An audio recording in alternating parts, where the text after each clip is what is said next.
Babs. Dr. Whitsett, whatever's happened? I've got... Oh, my God. Oh, help me. Help me, somebody, please. Help, please. Don't. No one else. Come closer, please. No strength. How strange to lose it. Listen, please. I've bungled it. Tell them I messed it up. Nobody to blame but me. No, no, Doctor, not you. Never you, Doctor. Yes, me. Nobody to blame. Doctor, please, please. Tell them to look after.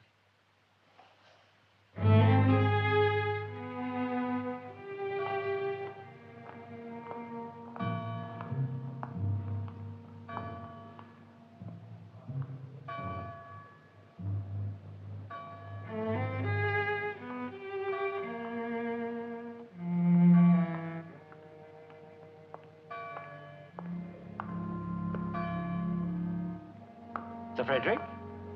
Sir Frederick, you all right? I've never felt better in my life.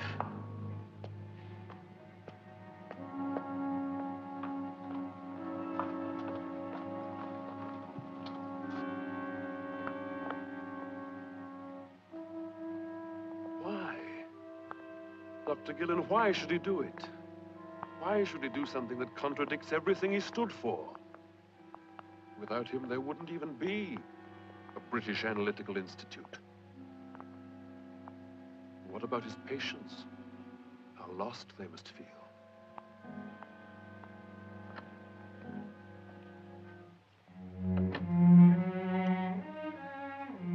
Would you read that back, please, Mrs. Santana?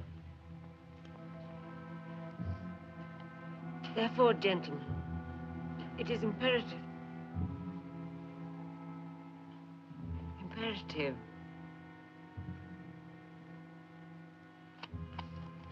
I wonder, Mr. Waltham, would you excuse me for a moment? Anything I...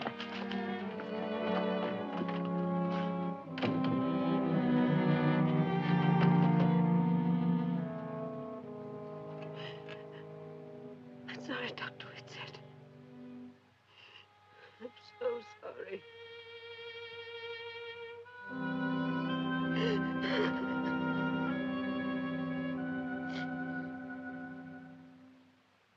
2,000 pounds for a crayon drawing. Really, Mr. Price-Gorham. I don't think you quite understand, Mrs. Pelton. I don't care if it is a Delacroix. It's a crayon drawing, and it's for the hall bathroom.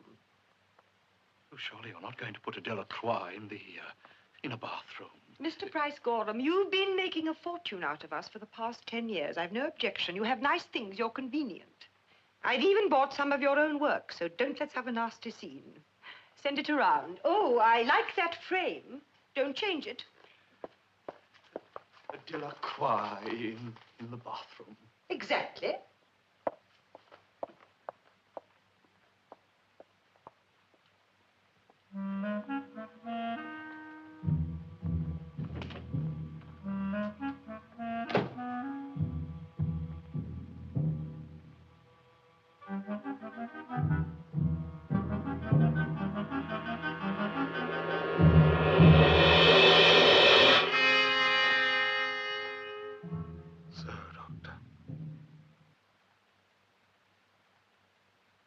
So, as we mark the 3rd anniversary of this American experiment of a so-called Peace Corps, shall we acknowledge it only as a noble gesture, merely a tease to the rest of the world, indicating that the United States has some fleeting moments of conscience?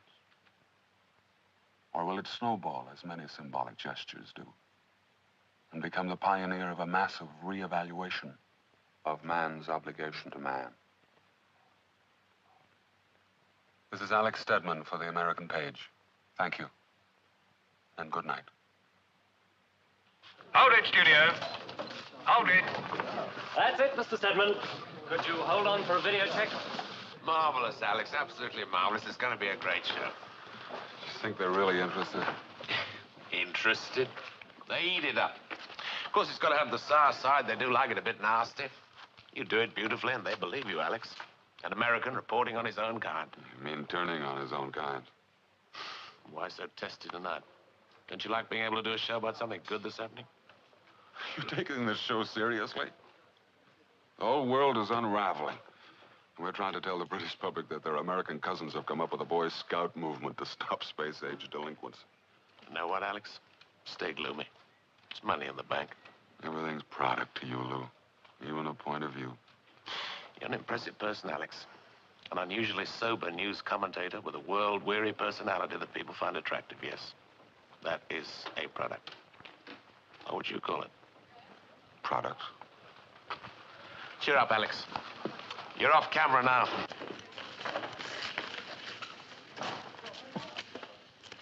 Videotape okay, Mr. Stedman?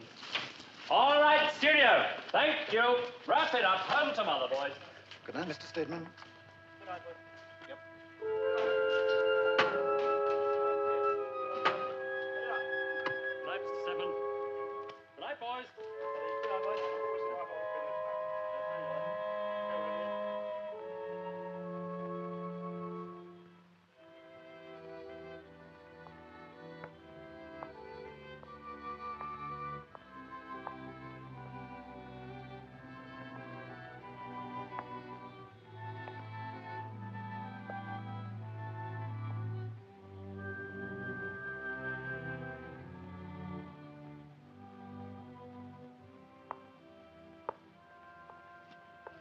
It's very complicated, isn't it?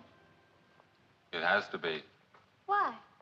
Saves people from having to think about what they're really doing. They have to concentrate on how to do it. That's therapy. Doesn't really help. Therapy. Are you looking for anyone? I believe they've all gone home. You haven't. How did you get in? I lied to the guard. Why? I'm obsessive. I lie to guards. It's not very serious. I love TV, even when it's terrible. I think I'm going blind from watching TV. You see? Look closely. See the deterioration? I'm a victim of the electronic age. Me too. My father said you're a collector's item. He said you're an honest man. I've seen you in real life before, Mr. Stedman. Where was that? My father's house. Who was your father?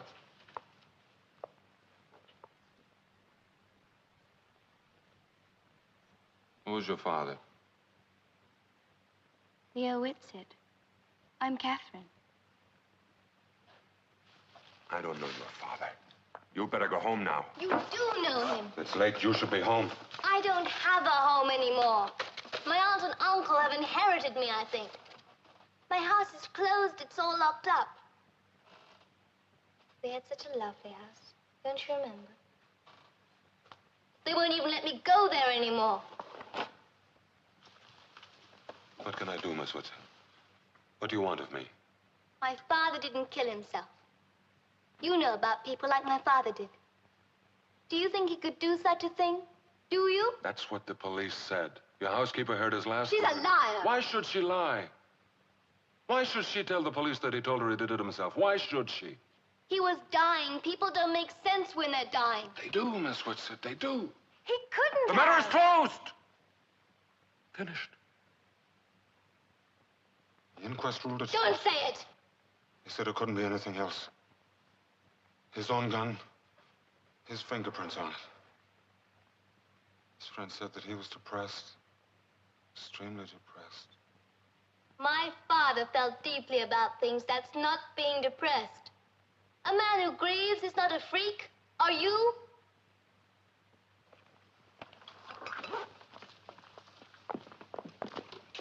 My father was murdered. He was. The idea of suicide would be the most terrible thing in the world to my father. He was murdered. I know it. You must know it. Please help me. Why me? I saw my father watch you on TV. He read all your articles. Thought you were fine. So fine. It's not wrong to ask for help. Is it? You must have spoken to the police. Over and over again, and what do? They comforted me. But I don't want to be comforted. Do you think my father would do such a thing? It was one of his patients, Mr. Stedman. My father knew that one of his patients wanted to kill him. Did he tell you that? He didn't tell me who. He never would discuss his patients.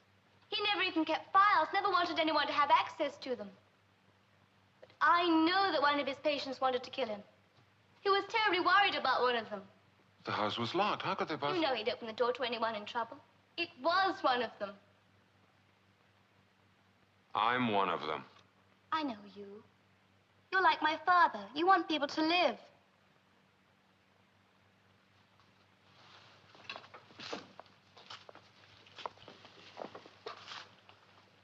Will you help me, Mr. Stedman? Like my father helped you?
Liar.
Please don't hate him.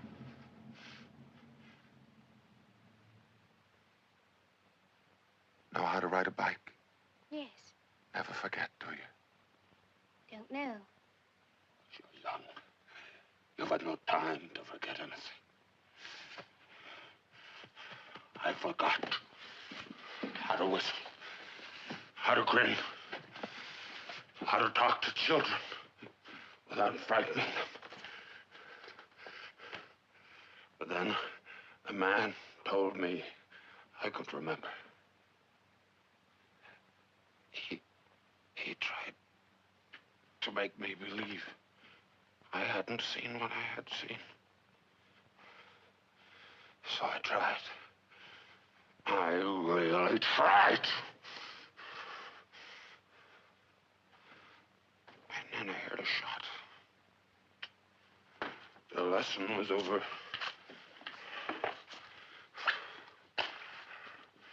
But I did learn how to whistle again.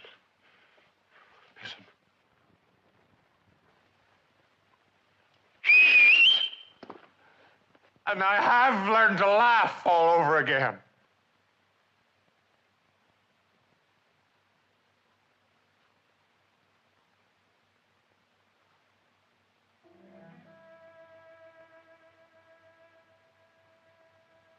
Look at me.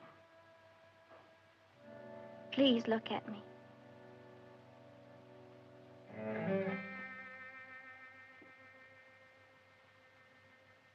I swear to you, Mr. Stedman, on my father's grave, that he did not fool you, that he cared, that he did not die the way they said.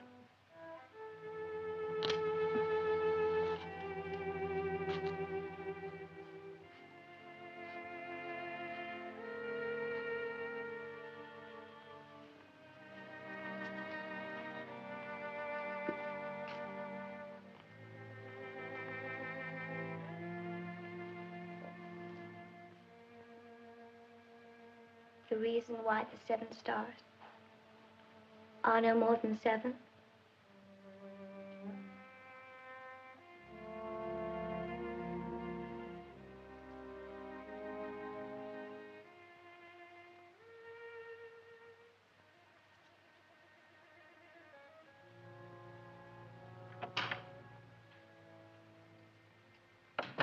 Because they are not 8.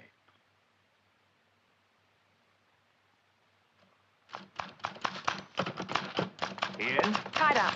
Tell him I'm here, will you? Ah. I'll just stick my head in. Don't. Alex Stedman's with him. Well, here we go again. They won't refuse him. You ever seen his shows? Well, even when he's nice about things, you feel he knows something is terrible. Don't you ever look up when people talk to you? No. Why not? I'm civil service. Alex, let it alone. The fellow simply killed himself. Let it alone. Why? Alex, please, I don't know why. I'm a public relations man, not a policeman. What are you doing at the yard, subletting an office? Do you want us to start a thing about a perfectly competent police inspector? Question the decision of a meticulous coroner's court? Make a fool out of one of our best pathologists? Do you know how difficult it is to get good doctors for that sort of work? Alex, this is a clean one. Oh, you can make something of it. Just look suspicious about a death and the public is with you, but this one is clean. They rarely come so clean. His housekeeper heard his last words. Look, here we are.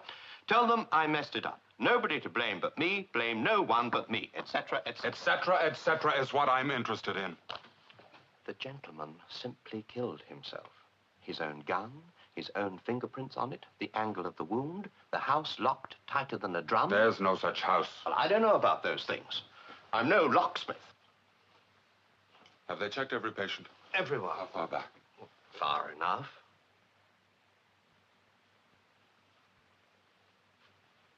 I'd like that list. I don't have it. The CID doesn't throw that material around. It's privileged information. You mean conveniently privileged? The police can use it, the courts can use it? And that's it. Not even the patient has access to them. A doctor's file. There aren't any files. I just want the names of the patients. I'll make it even easier for you. Just the names of the patients he was treating at the time. Even the names of the patients fall into the same category. And your people have checked them all. Patient Seymour Wright. Case closed, right? I want the names of the patients. I don't have them. Only the CID would.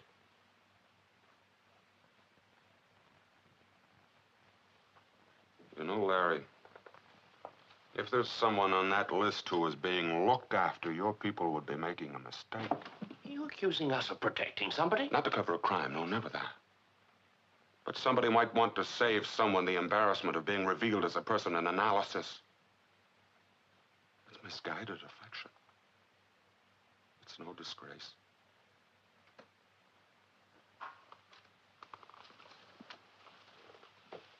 You ought to sneak a look at that list, Larry. You'd be amazed at who's on it.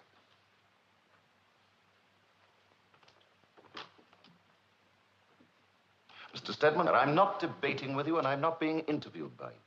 I revered Leo Whitsett. I revered him as did the whole profession, but he's dead. He committed suicide. That's a fact. It will not affect my work. Won't it? A leading analyst takes his own life, contradicting everything he stands for. How do you explain that to your patients? I tell them it's not pertinent.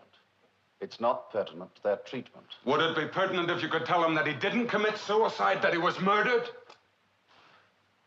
By a patient? It's impossible. And Leo Whitsett did not treat psychotics. You know the time he spent teaching at the Institute, lecturing, writing. He limited his private patients to good, healthy neurotics. Good, healthy neurotics? Yes. People able to function within reality. A neurotic knows who he is, what he is. He's disturbed, yes, most people are. But he's not a psychotic. And analysts do not treat psychotics. Some do, with entirely different methods. Mr. Stedman, a psychotic is a person who is suffering a major illness. Unlike the neurotic, his ability to judge reality is impaired. He lacks a kind of glue. Yes, we call it glue. We don't really know what it is, but it's the force, a certain kind of strength, which enables a person to adjust, to adapt to stress and change. Lacking this glue, a person cannot cope with the pressures of life unless he sets up defenses, which are sometimes irrational, sometimes debilitating, sometimes... Sometimes what, Doctor? Violent?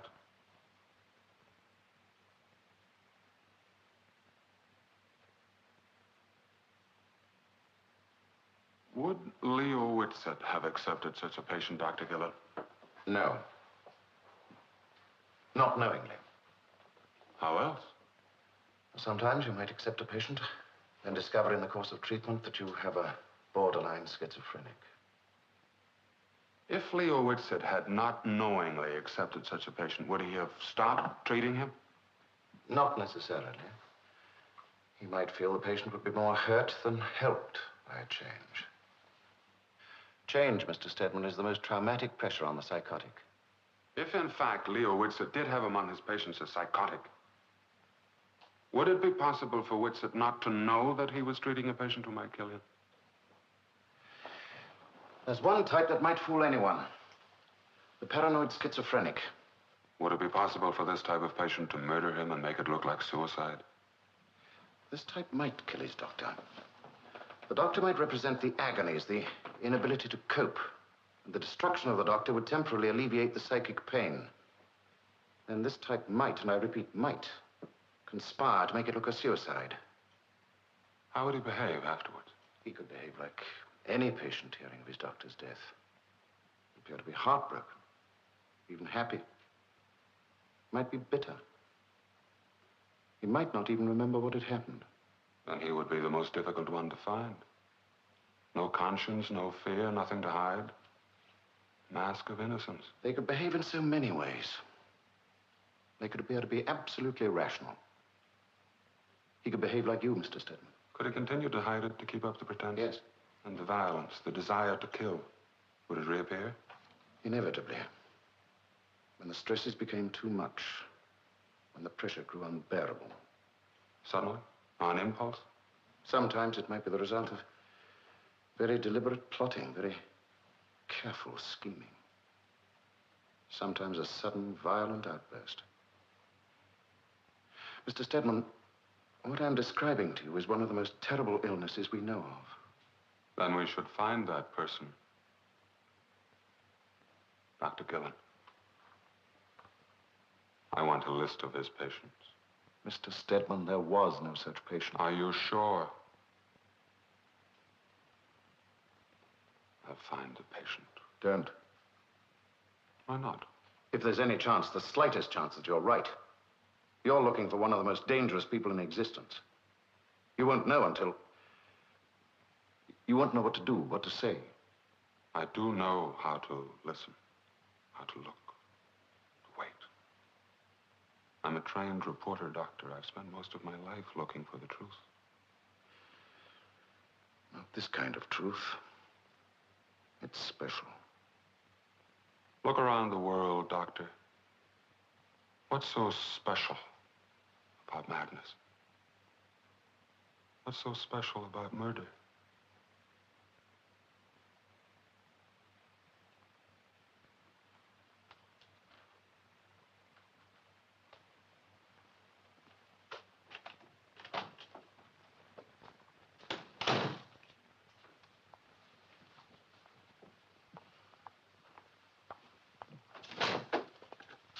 What is it, Mark? Your lecture begins in a few minutes. I know. Anything wrong, Doctor? Nothing. I've merely been interviewed. I think quite thoroughly. What are you staring at? Nothing. I've rarely seen you smoking. Stop being so damned observant. You student analysts are compulsively observant. That's all you do is observe. Spend so much time observing, you don't have time to think. Let's go. But keep in mind, Doctor, there may be times when a man smokes a cigar because he wishes to smoke a cigar. You've twisted everything. You're cannibals. Kathy, please. I didn't mean anything. I know exactly what you meant. Come on, Kathy. I'll go home with you. Don't go back to that house again. Kathy, don't walk along the river by yourself. I've always walked home that way. But you don't live there anymore, Catherine. Your father... My father did a lot more good than all your ancestors put together. Kathy, Laura didn't mean anything. I know exactly what she meant, and you're a defender that's just as cruel. Kathy, I will not explain again. I did not insult your father. You think you've won something, don't you? You really should know more. You're not babies, you know.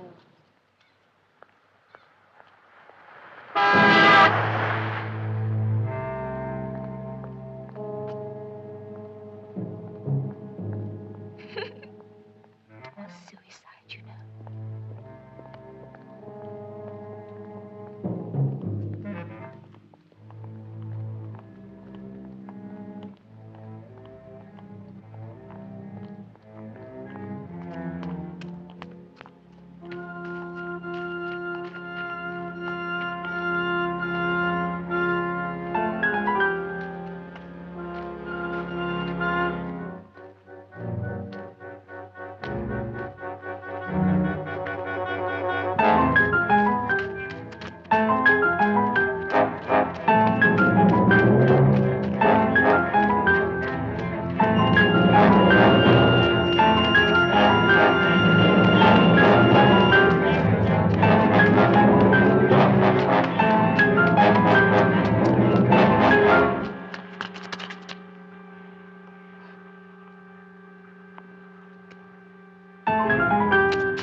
I'd like to help.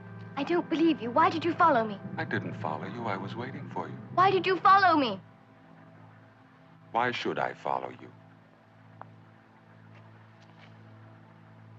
Why should I frighten you, Kathy?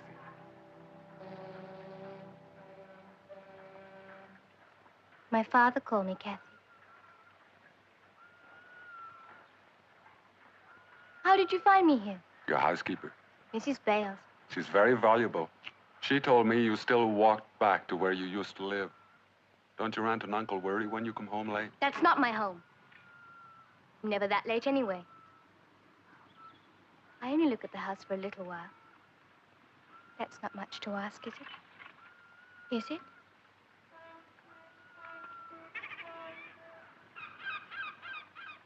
Alex, do you like those sounds? Yes. Very much. Why should someone follow me? What more is wanted from the Witzes? What did we do? Let's just listen for a while.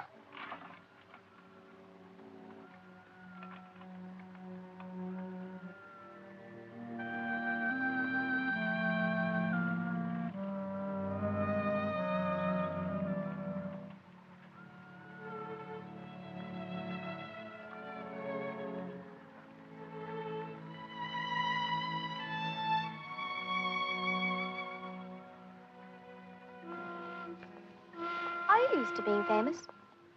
I think so. I'd never get used to it. I'd never think it was real. Do you mind when people stare at you? Depends. On what? What kind of stare? How about like this? That's a nice stare.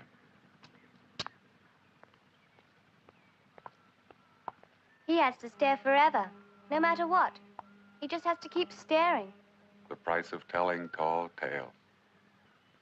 Hans Christian Andersen, born in Odense, April the 2nd, 1805, published his first volume in 1822, was considered a lunatic by much of the community. Died in Copenhagen, August the 4th, 1875. That's very impressive. If accurate. Oh, it's accurate. My father said I was compulsively accurate. I never make mistakes on facts. Is that to the good? I don't know. It just is. My father said we all spend too much time wanting to know the good or bad in things. He said some things are. They just are. Didn't he tell you that? No, I didn't make it up. He did say it. I don't question it. He rarely said anything to me. I did most of the talking. He knows the third secret. The third secret. My father said everyone has 3 secrets. The ones they won't tell people, the ones they won't tell themselves. And? That's a secret.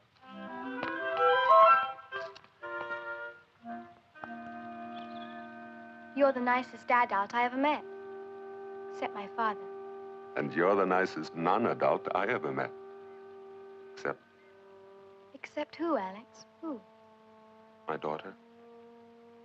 My father's dead. So I like you best now. And I you. Why? My daughter's dead too, Kathy. Do I remind you of her, Alex? I'm sorry. You do a little. Am I anywhere near as pretty? You are both beautiful.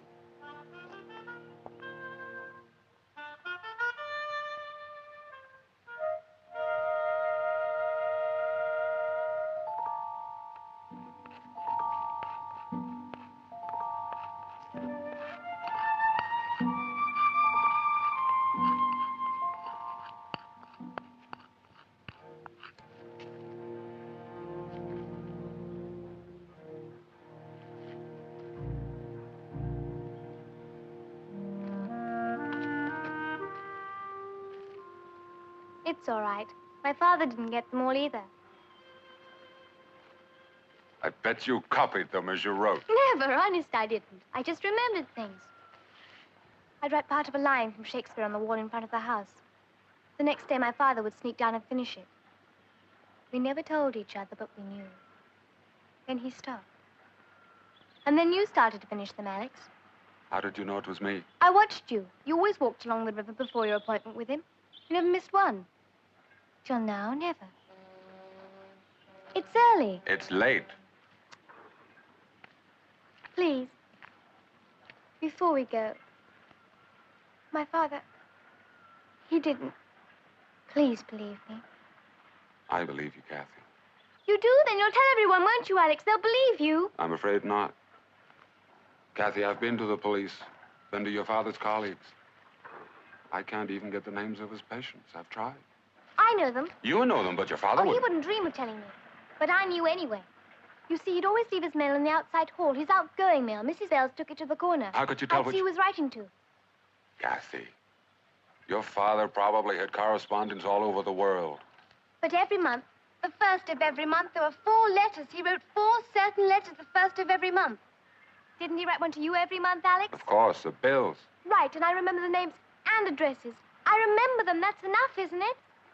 It was one of his patients. I know who they are. I know their names.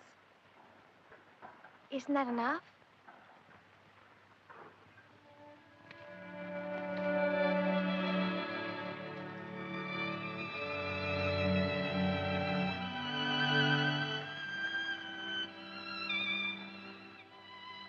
Go home now, Kathy.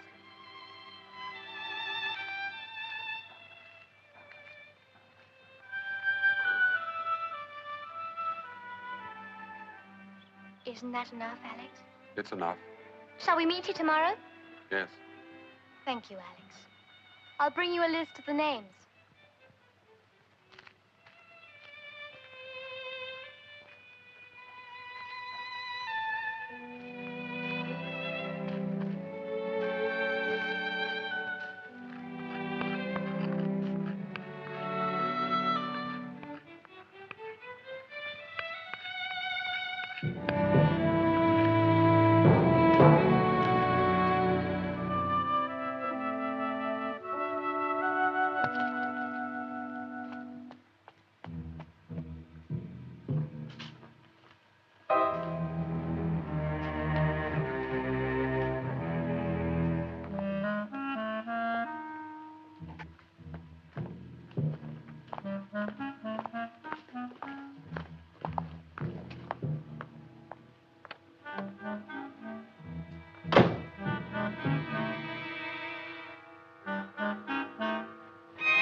always thought I wanted to own a Vlaminck.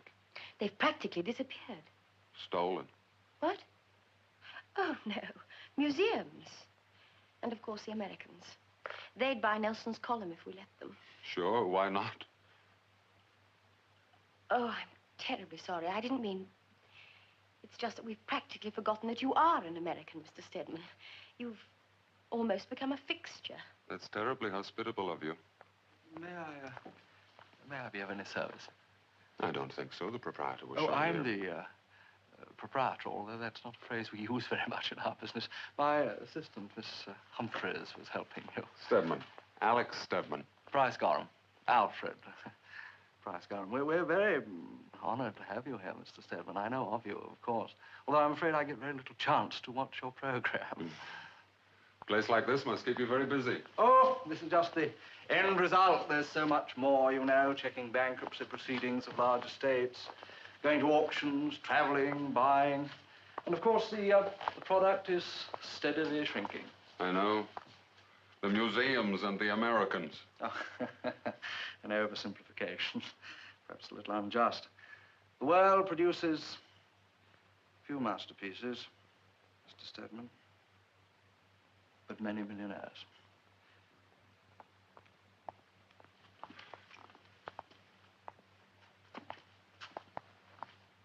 As you really admire this one, don't you?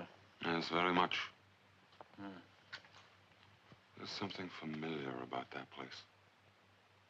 Familiar and a little frightening.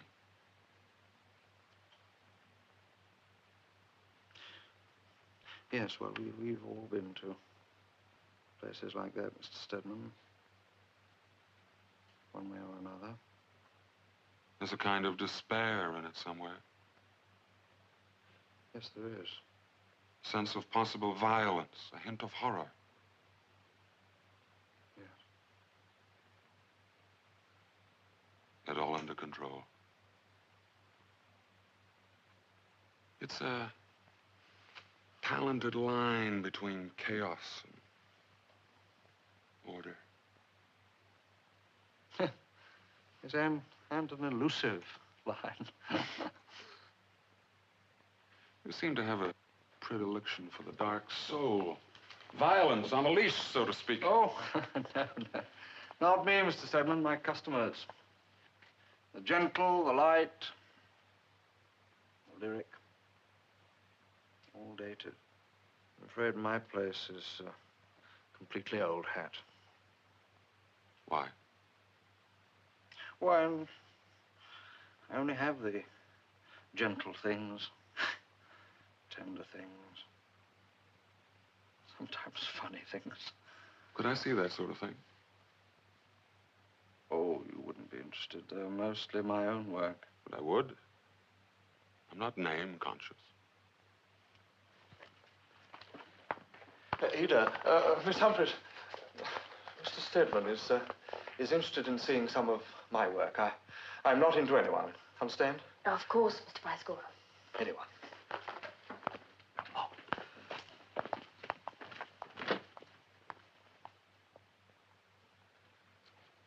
The sun is the most precious thing for my kind of work. I would think so. East Anglia, isn't it? You know that part of the country. My wife was born in Norwich. Oh, beautiful city, beautiful. Yes. Well, what do you think? They're very pleasant. Pleasant. Don't you see anything else? They're very relaxing. Vitality, Mr. Stedman, doesn't have to be gaudy, crude, sick. The real spine shouldn't be twisted all over the canvas. Something in work? No. No, it's just something I've been toying with. It isn't working out. That happens sometimes. I tell you something, Mr. Stedman, I don't sell these. Don't even try. I'm not an aggressive man. Not on my own behalf. I could sell them, of course. There are those who admire my work, but it's an ugly process. They tease you a little. They want to try them in the country house. And they want to buy them for nothing.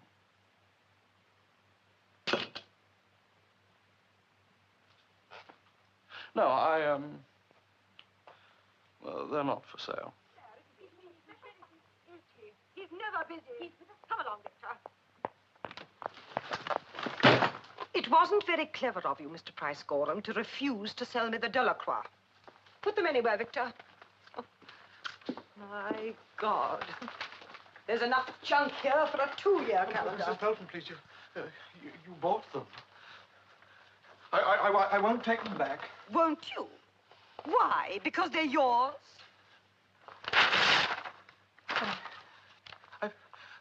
I've told my friends that I've sold. If you think they're too expensive, I'll make an adjustment, whatever you think is fair, but don't return them, please. You don't know what it means to sell. To really sell. Get up, Mr. Price Gorham. You look ridiculous crouching there.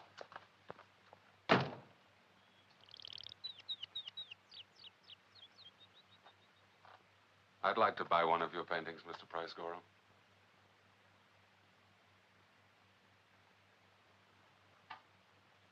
No charity, please.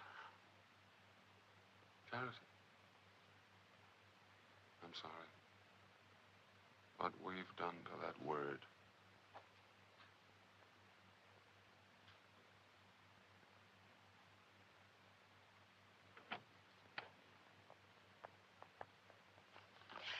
Oh, Mr. Stedman, we have a new collection coming in. I hope you'll visit us again. I don't think so.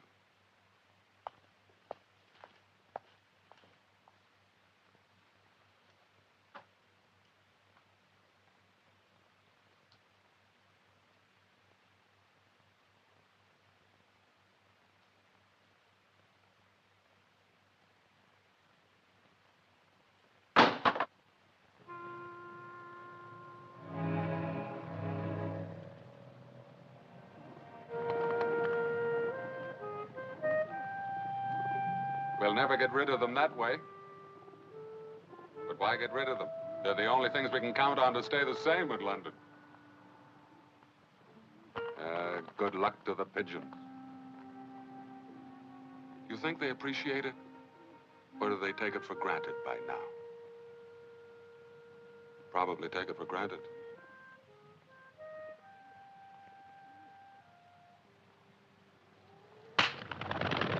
Don't do that. They're not bothering you. But you are.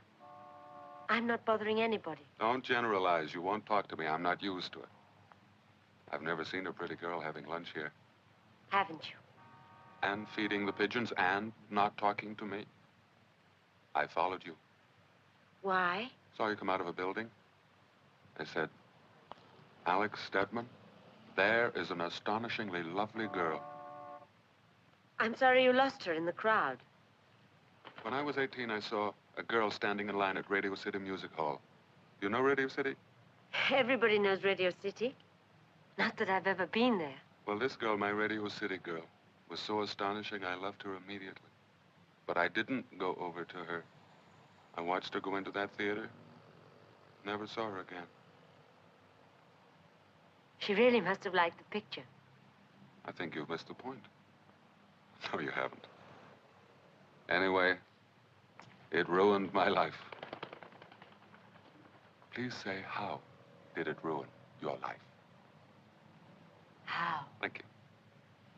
I've never been able to stop asking myself whether I would have married her, had 12 children, and become gentle. If people want to meet someone, they just have to go over or something, haven't they? I don't know. I think it's easier for some than others. My name is Alex Stedman. I'm thoroughly harmless. My name's Aunt Tanner. I saw you too, Mr. Stedman. I was just trying to unfreeze. You were what? I was trying to unfreeze. To get up and say hello. say hello to a man who's given me thought and pleasure. Then I didn't think I ought to intrude. Well, I think that people like you ought to be left alone. I mean, oh, damn. I can't even get picked up with any style. Yes, you can. You've been very elegant. Oh, elegant. The only time I tried to curtsy, my father had to call the doctor.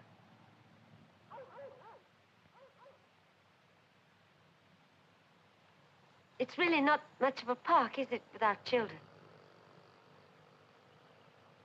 Well, it's not really very pretty at all. Even if it is out of doors.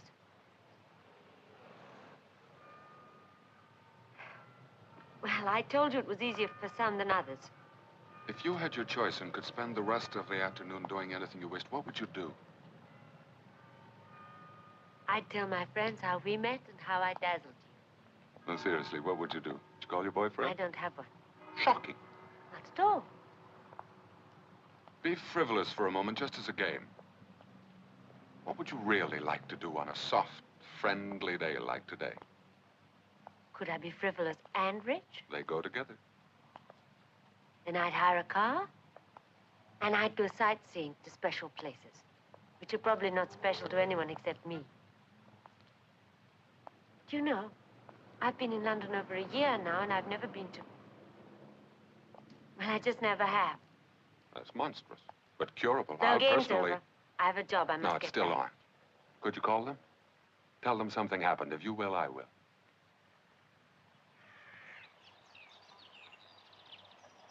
And then? And then? And then?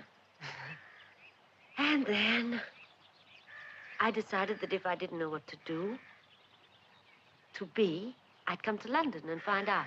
And? I found out that the only thing I could really do was type fast. And then faster and faster. Is that all you found out, Anne? No. I found out other things. What other things? Don't ask me, Alex. It's been such a wonderful holiday. It's been so full. I still don't know why you asked me, but I don't care. Don't you have full days, Anne? Aren't you enjoying London? You should be doing fine. You'll never own anything more than these years. Let things happen to you. Take the word of Mrs. Patrick Campbell. You can do anything you like in London as long as you don't do it in the street. And don't frighten the horses.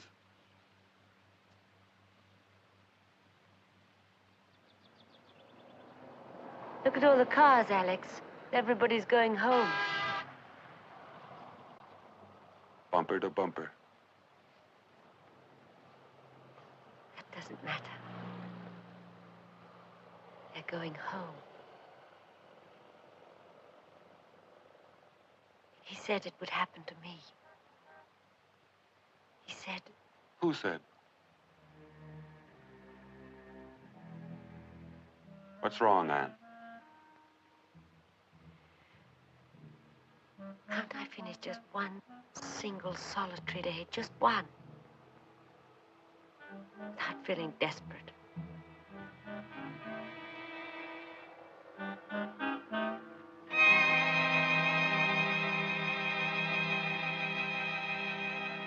Oh, please come in. I'm Millie Hoving, Catherine's aunt. I just took a chance of stopping by to see Kathy. I hope I'm not... Oh, no, it's quite all right. Catherine talks of you all the time, Mr. Stedman. You've been so kind to her. Won't you sit down? Thank you. I'll tell her you're here. She'll be so excited. She's such a nice child, Mr. Stedman. Frankly, after my brother's death, I thought she'd become ill, but she's doing fine. I had that made from a photograph.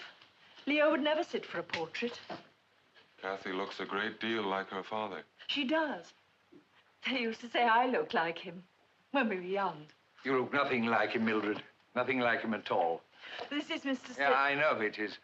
I'm Alden Hoving, Mr. Stedman, Catherine's uncle. Very pleased to meet you. Catherine says you were a friend of her father's. I was. Horrible thing, the whole business.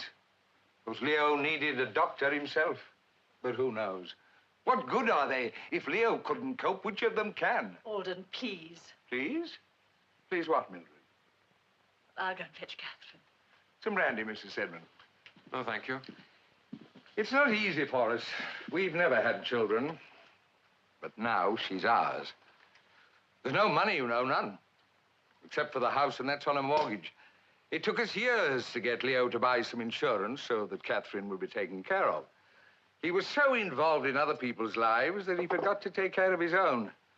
Finally, we convinced him. Then Catherine will be taken care of. All the policies were cancelled.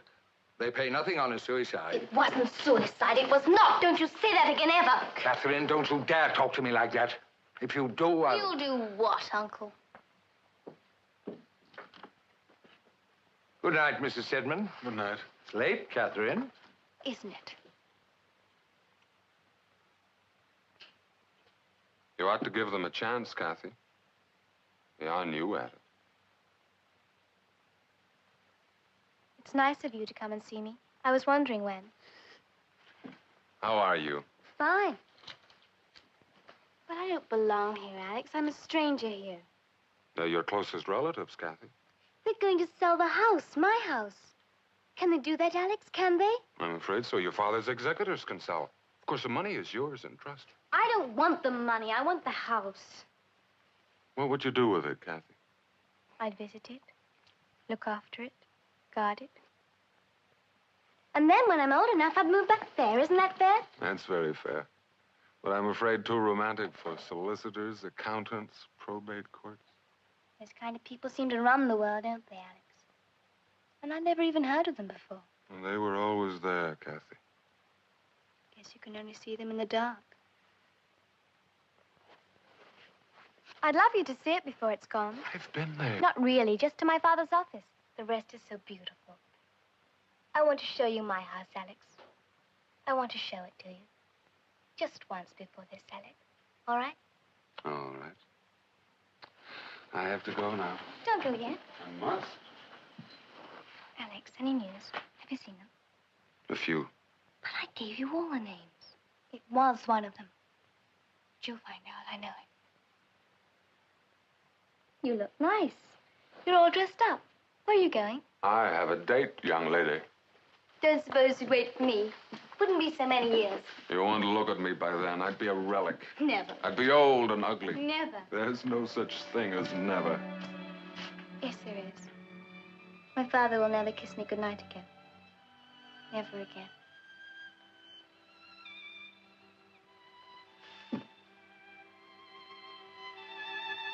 Good night. Oh, Alex, you make me cry. I don't see any tears. Inside. Always inside.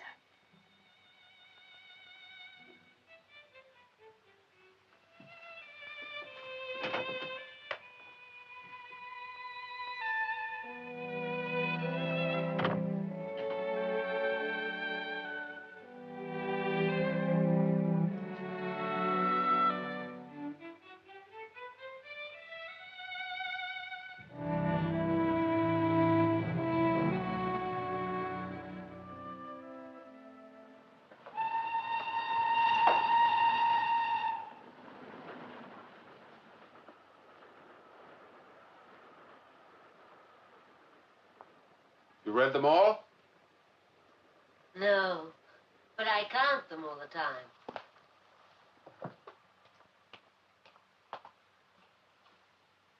If you don't like it, I'll die. I like it. Don't die. Right.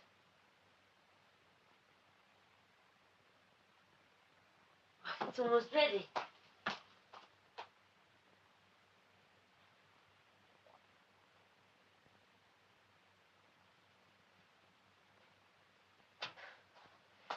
I'm terribly sorry, Alex, but I really am in trouble. Trouble? I still don't know how to talk to you. And you have given me time to practice. I don't know how to talk to any man, I suppose. You talk very well. No, I don't. I just react. I never initiate anything. I can't go through life just reacting. Like, oh, really? And do you mean it? And I have things to ask you. I've even tried to memorize them. I wanted to ask you simply, non-aggressively. I want to ask lean questions that even if you don't answer, neither of us will be embarrassed. But what comes out is a sort of sticky silence. And the smell of 2 hours nervous shopping. You're very articulate. Only about stuttering.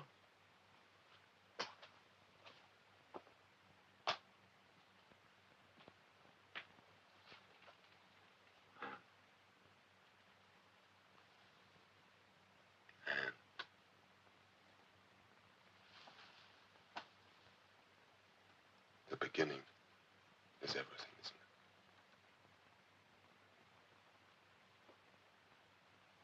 No, don't do that, please. You see, I just react. And I'm so attracted to you. It's awful, isn't it? Turn around. Turn around. See how graceful you are? See how elegant? How really elegant you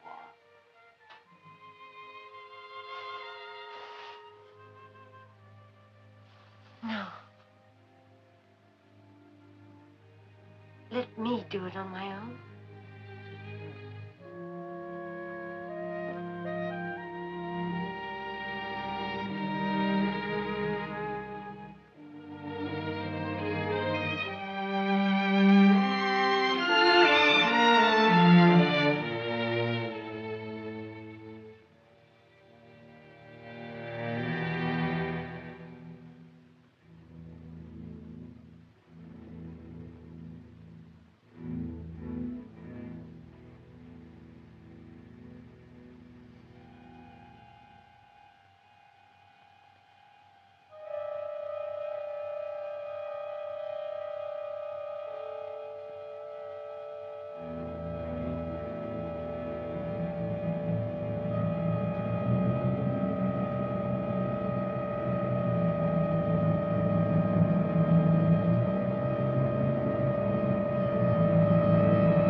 Anne?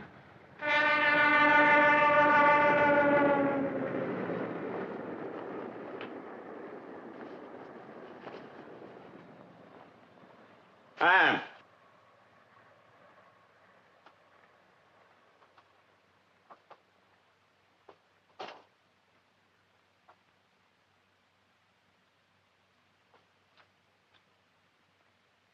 What's wrong, Anne? Wrong? Yeah? Where this empty cave turned beautiful. So beautiful. And you made love to me.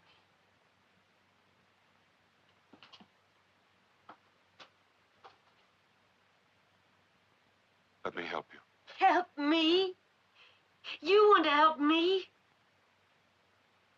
Help me then. I had a bad dream, such a bad dream. About Millions of years of loneliness. Continents of cemeteries. You dream about the dead too, don't you? You dream about a dead doctor. Poor dead doctor. Oh, I dream about him all the time. But not tonight. I didn't need him tonight. I had you. Still, he was with us, tapping his way around like a blind, defrocked ghost. But it was your dream this time. For God's sake! Yes, for God's sake! You dream about your doctor, Alex, and you talk about him in your dreams. Our doctor. Our dead doctor.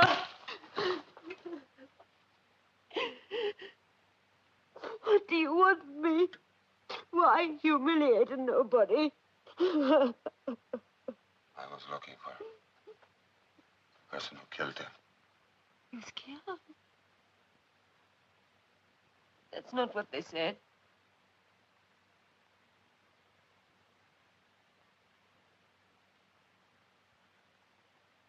And you thought that I might have killed him. Don't you care anything about people? Don't you feel anything for them? I feel for Leo Whitsett. And that makes you so noble. A commitment to the dead. So easy. No witnesses. And what about the living?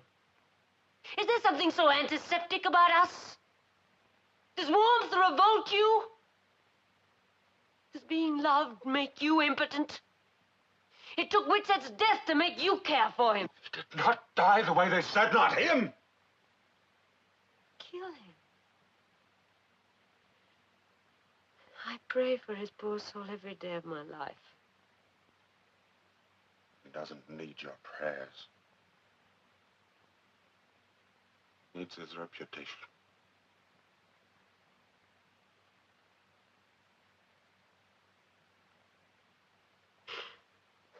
Oh, Alex.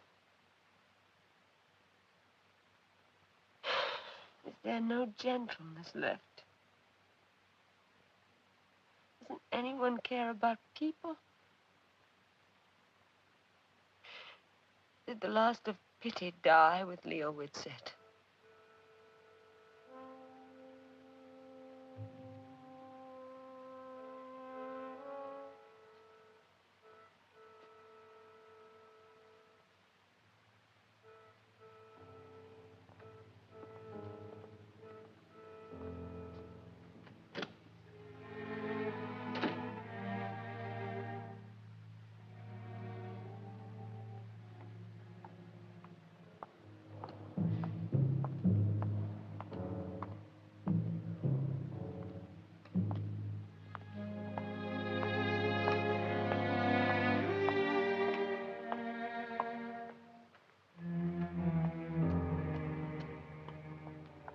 Proceeds was an experienced steel erector.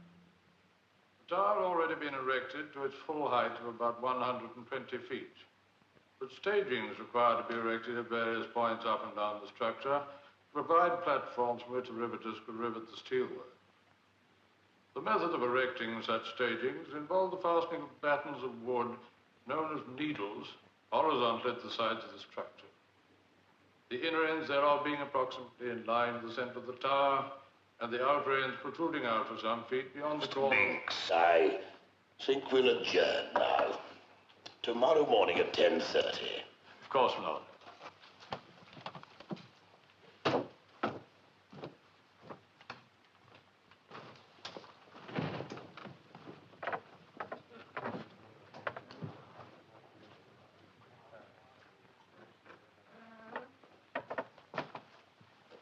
Mr. Stedman? Yes. How do you do? My name is McHenry, Dermot McHenry. Yes. I am his lordship's clerk. His lordship's clerk. I see. Well, actually, his lordship was wondering whether you'd care to come to his room. It's I just don't know Sir Frederick. You don't? Oh, well, his lordship. I know of Sir Frederick, of course. must take a great deal of patience to sit through one of these. Actually, it's a most interesting case. I probably didn't get the full implication. I'm sorry. That's all right. Actually, His Lordship was wondering whether you care to take tea with him. Sure. Oh, well, then, if you'd kindly follow me in. Great. Yes, why not?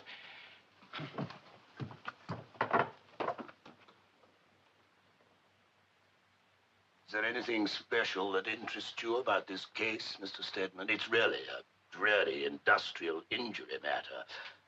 Endless. The whole business could have been settled by the solicitors. You know, they're the chaps who sit in front of the barristers. I know. Yes, of course, you know. Lived here quite a long time. A long time. Like some... I assume that you're thinking of doing a program concerning the courts. For the moment, I'm just browsing around. Oh, yes. Gestation before... I prefer to call it browsing. There's no commitment. Not even to myself. Oh, yes, but an idea is an idea. Once you have it, it's a little more difficult to control it. Hmm?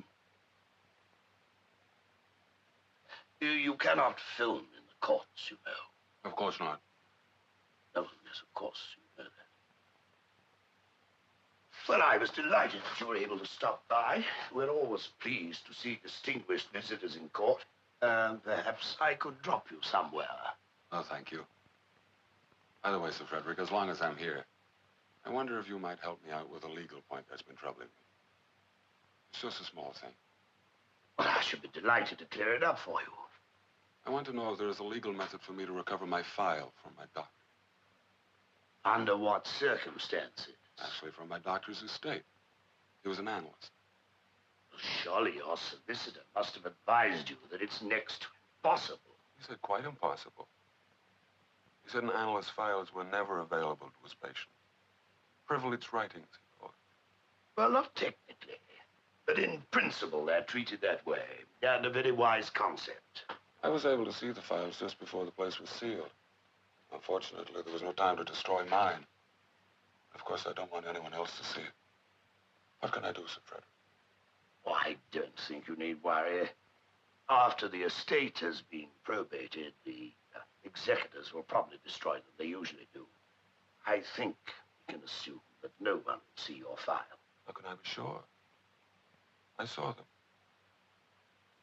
Them? I went through all of them.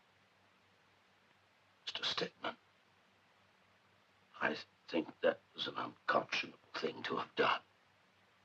My instinct, I guess. I can't resist looking at any information available, even privilege. Besides, Whitsett's dead. He can't possibly... Whitsett, he kept no files.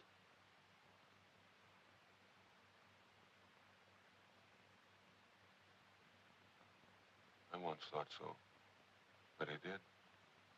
And what a memory for detail.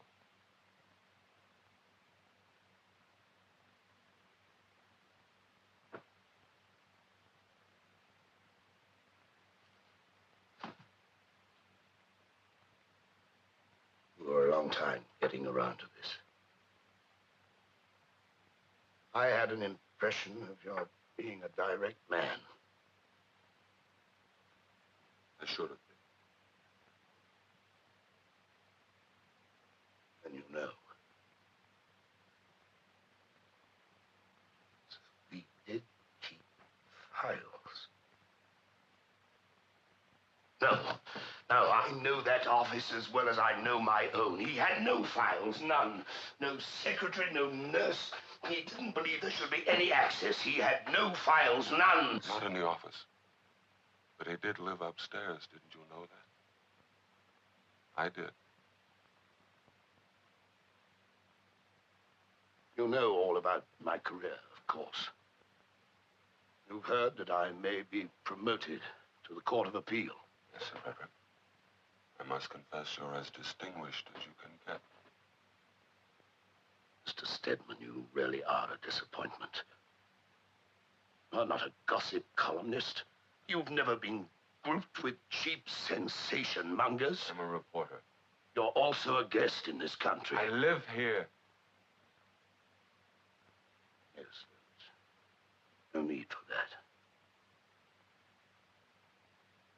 Frederick, you wanted me to be direct. I'll try.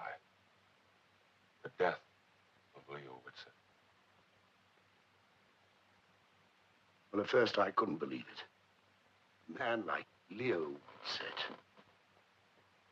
But it was true. When I got back to London, they had confirmed that it was suicide.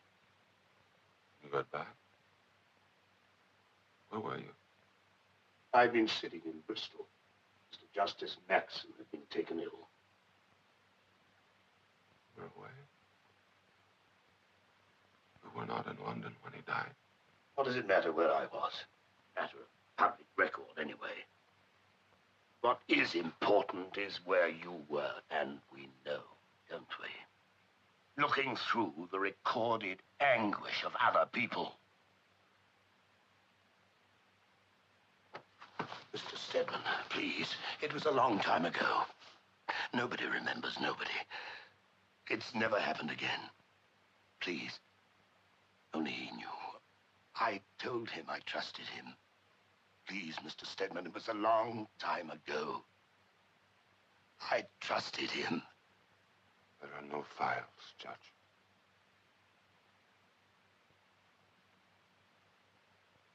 There are no files. None. Just the names. And the list of patients. Why, Mr. Stedman? Why? To be this cruel, why?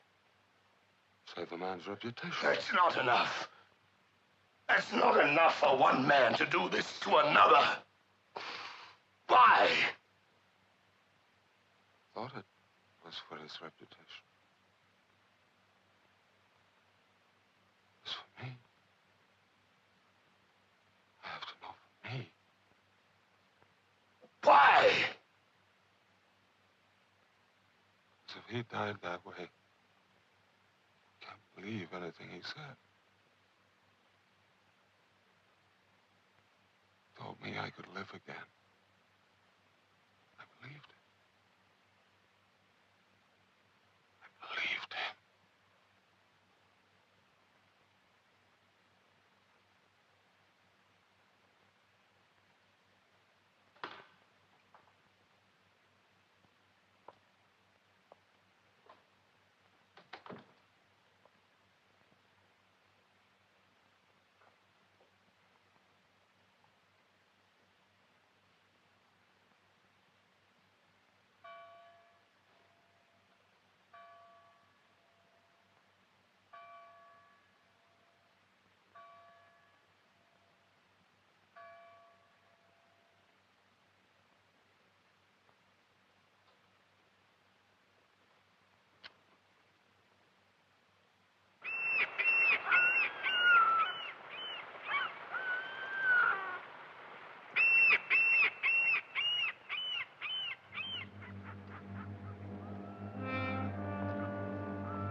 See that one, Alex?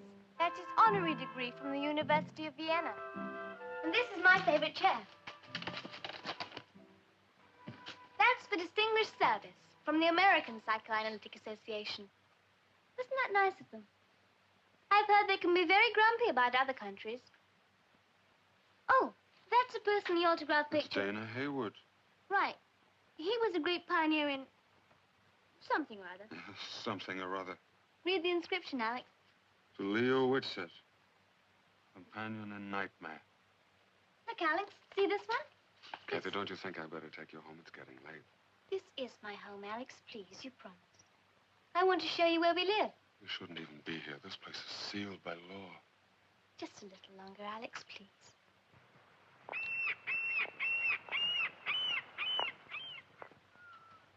What's that? Oh, my father used to go there. It's near Colchester. I've never been there. That was his place.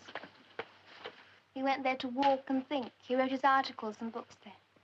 I used to nag him to take me. But he said there was nothing but mean trees and unruly shrubbery. a hard bed and a bumpy road. Come on, Alex. I want you to see more. I think I've dreamt about that place. I've never been there, but I've dreamt about it. My father says we all dream about a quiet place. Come on.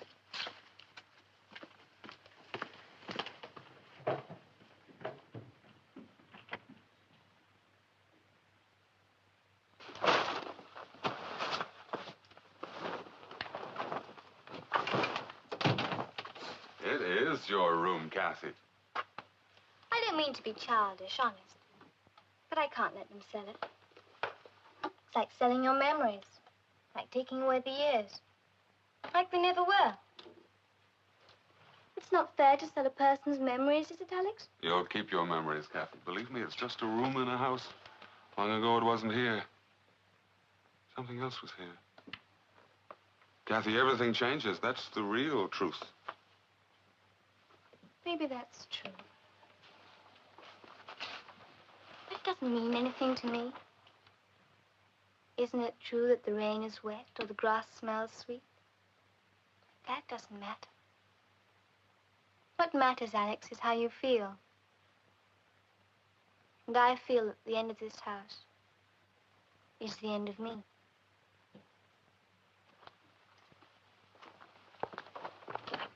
You see, it's just as comfortable a sitting bed as a sleeping bed. Catherine. Mr. Hoving. Wait outside, Kathy. Outside, Kathy.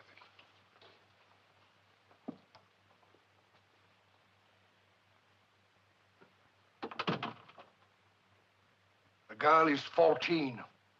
14, Mr. Stedman. Did you just remember her age? You pig. You filthy-minded pig.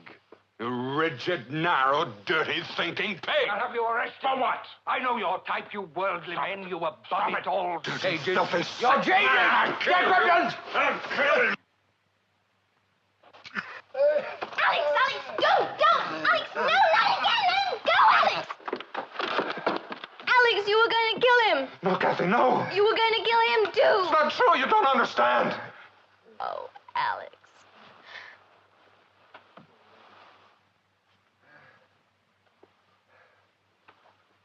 No, Kathy. No.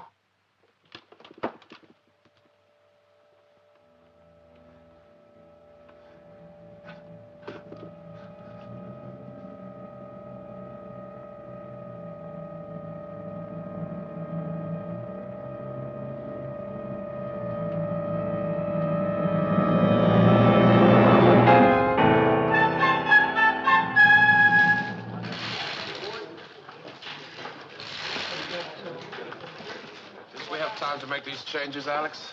It's nothing drastic. I just think we ought to lighten it a little bit. Either we do it or we don't.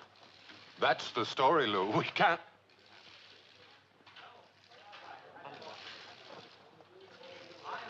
Please turn up the sound. Has come to light concerning the death some weeks ago of Dr. Leo Whitsett. The police, who had accepted the coroner's verdict of suicide, reopened their investigations when a patient of Whitsett's apparently took her own life late last night. The patient, 28-year-old secretary Ann Tanner, had been under Whitsett's care for about 6 months. Found beside the body of Miss Tanner was a note confessing her responsibility for the death of the noted analyst. Now for a report on today's international match, over to Wembley. They're inside the penalty and very cleverly taken away by McCrohan. Redding gets it, beats him, turns inside, right on the edge, flicks it, and it's still good. It beats the goalkeeper. It's there!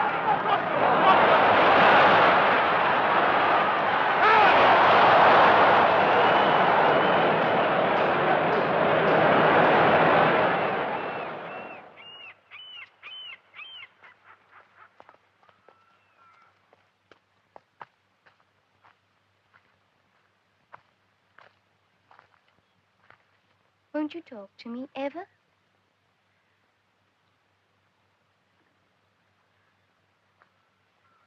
I'm sorry, Alex. About what happened at my house. I was terribly frightened. My uncle, well, he is what you said. He was putting his thoughts into your head. I'm sorry about your friend, Alex. Even though I am sorry, Alex. They haven't finished the investigation, Kath. It's not certain yet. It has to be her, doesn't it? They said I can keep the house after they have a formal report. The insurance will be all right then. I'll be able to keep everything. My father wouldn't want strangers living in the house, Alex. I know he wouldn't. I don't want anything of his to be sold. What about the other house? Oh, the one in Colchester. We didn't own it. I'd never been there. It had nothing to do with me. My father said I wouldn't like it anyway. Just some mean trees, a hard bed, and a bumpy road. Yes. But I can keep my house, Alex. And I can come and go as I please. We may rent it for a while, but only for a while. Never need have happened, Alex. She was his newest patient. He shouldn't have How taken... do you know she was the newest? The mail. The monthly letters to her started after the others. See how observant I am? It's frightening. If only he hadn't taken her. He was tired. He worked so hard at the Institute. 5 patients were too many. He shouldn't have... 5? But there were only 4. 4 patients, Kathy. Of course 4. Didn't I say 4? Oh, you said 5. And you're never wrong with facts, are you? Go on, try me again. Anything. Go ahead, try me. All right.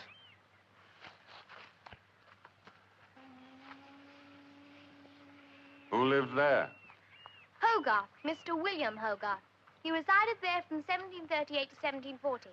He's buried not far from here, Alex, in the Chiswick churchyard. Try me again. And who lived there? Mr. Horace Walpole. He lived there from 1748 to 1770. He died at the age of 80 as the 4th Earl of Orford. A lifelong victim of the gout. Why is there something funny about the gout, Alex? If it can kill people, why does it sound so funny?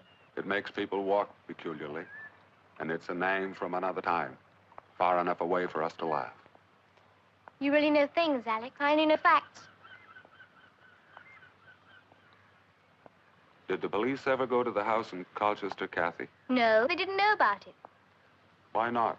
It's my aunt's, you know, Aunt Millie. It was given to her by my grandparents. They died after she married that. She never told him it was hers. She didn't want to go there with him, so she let my father use it as his own. She loved my father very much. She wanted him to be so much happier than he was. Come on, Alex, ask me some more things. All right. The address of the house in Colchester. Now, that's difficult. An address you've never been to. Easy. 128 Willow Tree Lane, Stunham Farms, Colchester.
Kathy? Are you here?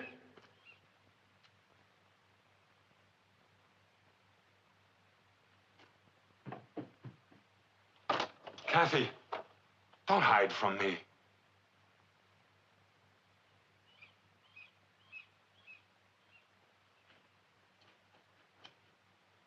Hello, Alex.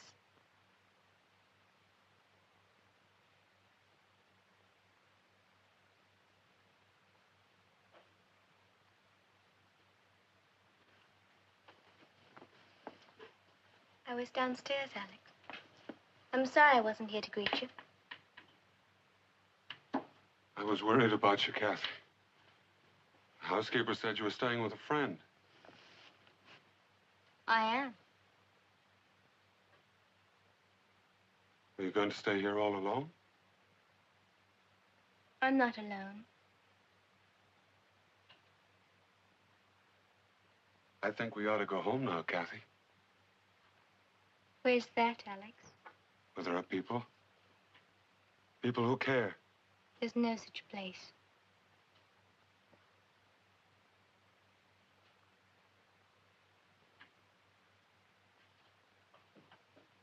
I had such a funny dream last night, Alex. I dreamt we were standing in front of the statue. The one in the park, you remember, near my school. The one of Mr. Hans Christian Andersen. Near where we were standing was a dead rose bush in a little pool of water. And you said, "You see, Kathy, there are no secrets there. The rose bush is dead, and the water is dying." You said, "Look into the water, Kathy. There's no reflection. The water is dying." Let's go, Kathy. There's nothing left here. You said that in a dream, Alex. Let's go, Kathy. There's nothing left here. You're cleverer than I am, Alex. Just older, that's all. Much cleverer. You knew I meant 5 patients, didn't you? Yes.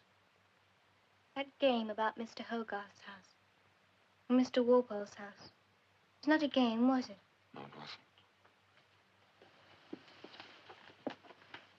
You know what the third secret is, Alex? The first is what we don't tell people. Second is what we don't tell ourselves. And the third? The third secret is the truth. Yes. You see, you find out by understanding. I only know because my father knew. Don't stay here, Alex. This place is closed. It's all sealed up. Please go home. I love you, Alex. And I you. We'll go together. No! No! Wait, Kathy! No! Don't run away!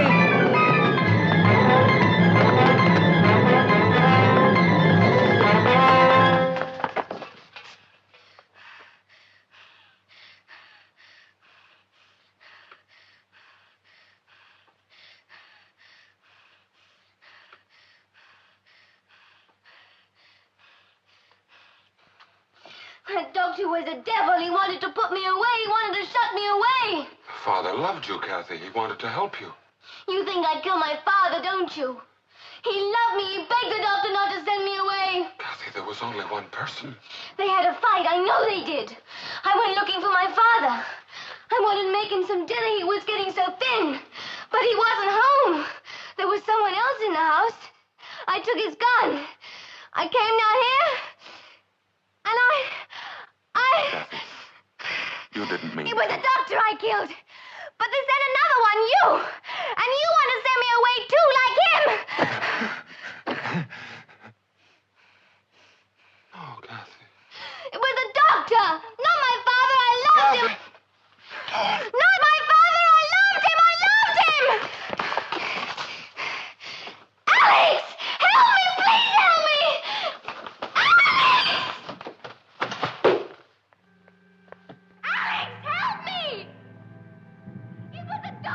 killed. Where are you, Alex? Hurry, Alex, hurry! Alex! Help!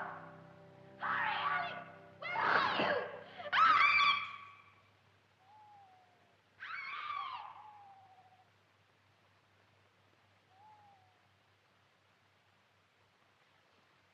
Mr. Stedman, why did my brother wait?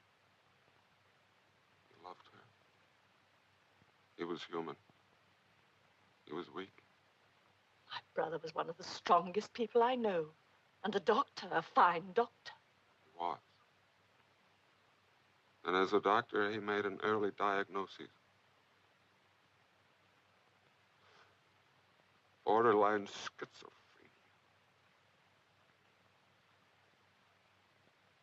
That there was a chance she could still go to school. Took that chance. There's a chance she could stay with him. He took that chance. My brother wouldn't consider taking such a chance. And never with Catherine. Only with Catherine. Mrs. Ovey. Your brother must have been heartbroken. Trying to keep his child out of a world of screams, of silences. Out of a world where she would grow old. Without growing up. But why did she come to you? Why? She probably thought her father had some little respect for me. Confused, lost child. The sensationalism surrounding her father's death must have shocked her. And she came to me. And you believed her? Why not? I wanted to believe her. I was the man in search. I thought if your brother had killed himself, he had failed me. That's not true. However Leo Whitsett lived and died, he was a fine physician. He couldn't have failed me. He was only my doctor. Not my God. I've stayed too long. You rest now.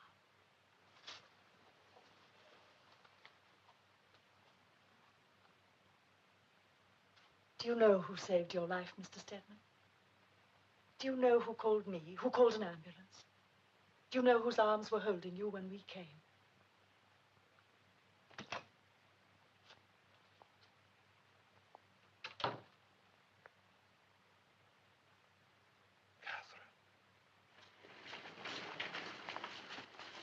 You won't enjoy this, Mr. Stedman. I don't expect to. She won't speak. She won't hear you.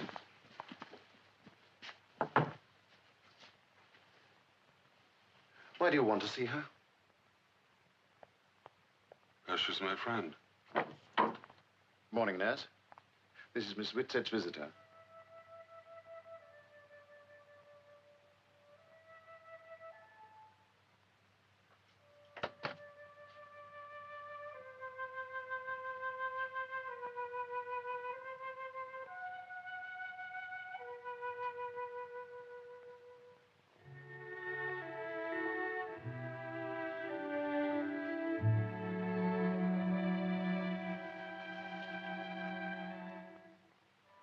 You look fine, Kathy.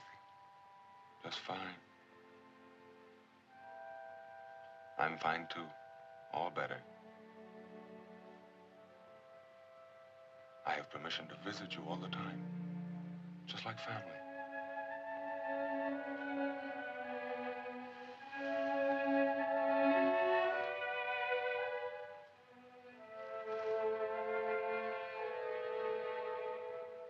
All inside, Kathy. Always inside.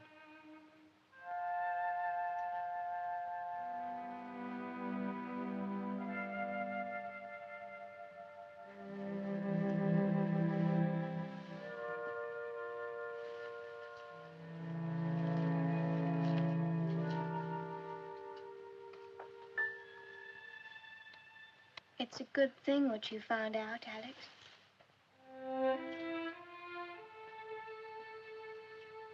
And what's that, Kathy?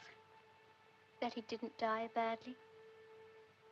It's a good thing, isn't it, Alex?